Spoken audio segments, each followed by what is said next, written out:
Gaming की दुनिया में कुछ फ्रेंचाइजीज होती हैं जो लेजेंड बन जाती हैं। द सिम्स उन्हीं में से एक है।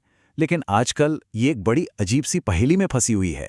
एक ऐसी गेम जो इतनी इतनी ज्यादा सक्सेसफुल हो गई कि उसका अगला पार्ट बनाना शायद नामुमकिन सा हो गया है। सवाल यह है कि आखिर ऐसा है क्यों। देखिए, द सिम्स 4 को रिलीज हुए पूरा एक दशक यानी 10 साल हो चुके हैं। 85 मिलियन प्लेयर्स, इतनी बड़ी कामयाबी। पर द सिम्स 5, उसका कोई नामो निशान नहीं।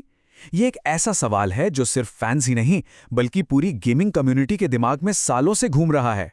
तो चलिए इस कहानी को शुरू से शुरू करते हैं। कहानी एक ऐसी लेजेंडरी फ्रेंचाइजी की है जिसका अगला इंस्टॉलमेंट, अगला सीक्वल जैसे हवा में ही गायब हो गया है। हर कोई इंतजार कर रहा है, लेकिन इसे बनाने वाली कंपनी ईए बिल्कुल चुप है, खामोशी। अच्छा, जरा इस पैटर्न पर गौर कीजिए। पहले द सिम्स आया 2000 में, फिर 2004 में द सिम्स 2, फिर 2009 में द सिम्स 3 और 2014 में द सिम्स 4। हर गेम के बीच में लगभग 4 से 5 साल का गैप, ठीक है। लेकिन द सिम्स 4 के बाद पूरा एक दशक बीत गया है। ये गैप डबल से भी ज्यादा हो गया है। आखिर हुआ क्या? फिर 2022 में ईए ने एक उम्मीद की किरण दिखाई। एक कोड नेम प्रोजेक्ट रेने, इसको टीज किया गया। फैंस में तो जैसे एक करंट सा दौड़ गया। सबको लगा, हाँ, यही है द सिम्स 5, एक नई शुरुआत। लेकिन ये खुशी, ये उम्मीद बहुत जल्द ही एक बहुत बड़े सवाल में बदल गई। तो फिर से वही सवाल, इतनी देरी क्यों? और इसका जवाब सुनकर शायद अजीब लगे, गेम की नाकामी में नहीं है। नहीं, असल जवाब द सिम्स 4 की अविश्वसनीय कामयाबी में छिपा है। बिल्कुल सही सुना।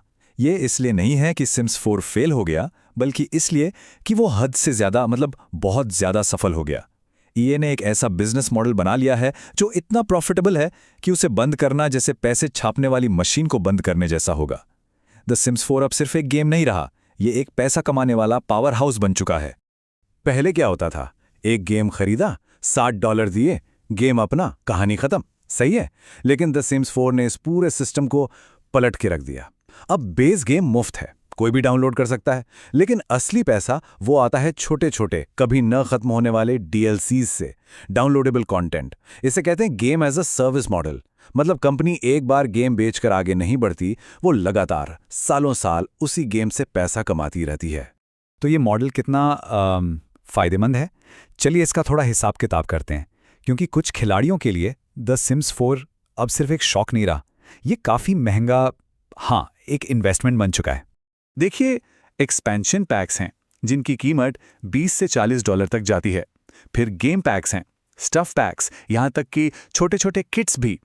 ये सब कंटेंट के अलग अलग टुकड़े हैं और हर एक की अपनी एक कीमत है। और पिछले 10 साल से ईए इनको लगातार बस रिलीज किए जा रहा है। तो अगर किसी को कंप्लीट द सिम्स 4 एक्सपीरियंस चाहिए हो, मतलब हर एक डीएलसी के साथ, तो टोटल खर्चा कितना होगा? कभी सोचा है?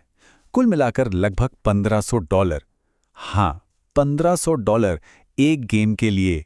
ये अजीब नहीं, ये अहम, चौंकाने वाला है। इसी को कहते हैं गेमिंग की दुनिया में सबसे धीमी वित्तीय घात, मतलब एक स्लो फाइनेंशियल एम्बुश। कोई भी एक साथ इतने पैसे नहीं देता, ये धीरे धीरे होता है। आज $40, कल $10, फिर $5, और 10 साल के दौरान ये सब जुड़कर एक इतनी बड़ी रकम बन जाती है कि शायद खिलाड़ियों को एहसास तक नहीं होता। लेकिन हर कहानी में एक मोड़ आता है। जब ईए अपनी इस परफेक्ट मनी मशीन से पैसे गिनने में लगा हुआ था, तब गेमिंग की दुनिया में चुपके चुपके एक क्रांति हो रही थी। और इसके साथ ही द सिम्स की कहानी में एक नया मोड़ आ गया। सोचिए, 2004 में या उससे पहले भी अगर किसी को लाइफ सिमुलेशन गेम खेलना था तो उनके पास क्या ऑप्शन था? सिर्फ एक, द सिम्स। ये इस जॉनर का सिर्फ राजा नहीं था, ये अकेला साम्राज्य था, एक छत्रराज। लेकिन अब तस्वीर बिल्कुल अलग है। मार्केट में नए दावेदार आ गए हैं। एंजॉय है जो बिल्कुल फोटो रियलिस्टिक ग्राफिक्स का वादा कर रहा है। फिर पैरालाइव्स है जो बिल्डिंग और कस्टमाइजेशन पर फोकस कर रहा है। Life by you modding community को पूरा कंट्रोल दे रहा है। और स्टारड्यू वैली जैसे गेम्स ने तो यह भी साबित कर दिया कि कोजी सिंपल गेम प्ले भी कितना बड़ा हिट हो सकता है। तो इसका मतलब क्या हुआ? मतलब ये कि द सिम्स की जो मोनोपोली थी वो अब टूट रही है। पहली बार सिम्स के खिलाड़ियों के पास दूसरी जगह जाने का ऑप्शन है, और जब ग्राहकों के पास चॉइस होती है ना, तो पूरी इंडस्ट्री को बदलना पड़ता है। तो इस नए कंपटीशन को देखते हुए ईए का अगला कदम क्या है, उनका असली प्लान क्या है?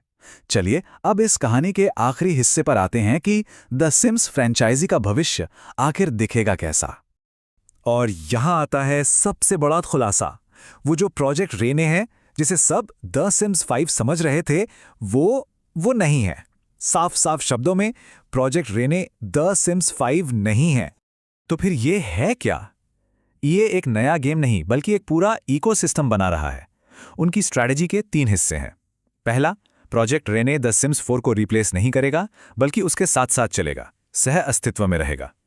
दूसरा, ये एक नया मल्टीप्लेयर केंद्रित ऑनलाइन अनुभव होगा। और तीसरा, फ्रेंचाइजी अब एक गेम नहीं, बल्कि अलग अलग अनुभवों का एक नेटवर्क बन जाएगी। और इसके पीछे की वजह भी काफी सिंपल है अगर सोचा जाए।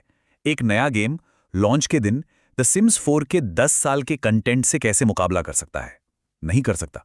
फ्रेंचाइजी इतनी बड़ी हो चुकी है, इतना कंटेंट है कि उसे द सिम्स 5 नाम के एक अकेले गेम में समाना अब आसान नहीं है। तो आखिर में बात यहां आके रुकती है। ये अब एक सीक्वल नहीं बेच रहा है, वो द सिम्स को एक ऐसा प्लेटफॉर्म बना रहा है जो हमेशा लोगों की जिंदगी का हिस्सा बना रहे।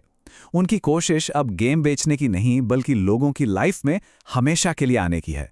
अब सवाल ये है कि क्या गेमर्स उन्हें ऐसा करने देंगे?